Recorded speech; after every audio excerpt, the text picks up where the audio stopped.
Bonjour! Alors aujourd'hui, on commence un nouveau chapitre, donc ça va être le chapitre des polygones.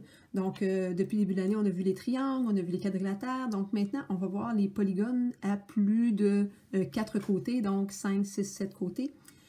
Donc on commence tout de suite les angles des polygones.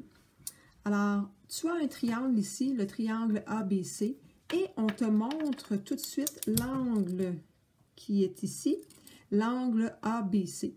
Donc, on dit que l'angle ABC est un angle intérieur du triangle ABC, comparativement au triangle d'à côté, où là, on va aller regarder un autre angle qui n'est pas un angle intérieur, mais qui est plutôt ce qu'on appelle un angle extérieur.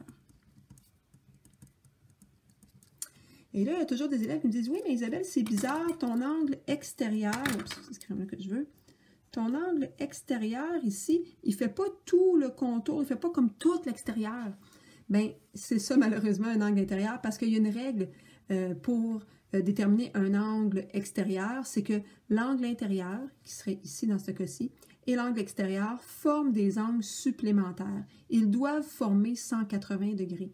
Donc, ce qui veut dire que ce qu'on appelle un angle extérieur, ce n'est pas tout l'extérieur, mais c'est le prolongement d'une des droites de la figure avec son côté.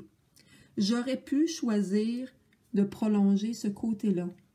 Puis j'aurais eu aussi un angle extérieur qui est ici. Et tu remarques que ces deux angles-là sont opposés par le sommet, donc ils ont exactement la même mesure. Donc que tu décides de déterminer l'angle extérieur que je viens de tracer ici, ou que tu décides de déterminer l'angle extérieur qu'on a appelé ici l'angle FED, bien, ils ont exactement la même mesure. Donc, ce n'est pas grave lequel des deux tu vas prendre.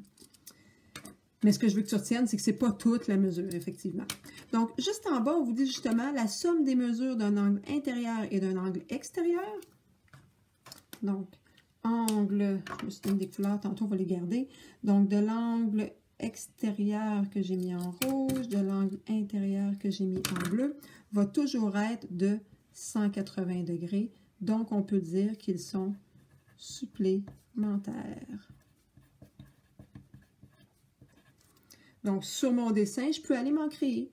Donc, quand je prolonge une droite du dessin, eh bien, je vais voir que l'angle intérieur est facile à déterminer et l'angle extérieur, c'est l'angle qui est créé avec le prolongement de cette droite-là. Et là, je peux avoir des angles extérieurs un peu partout.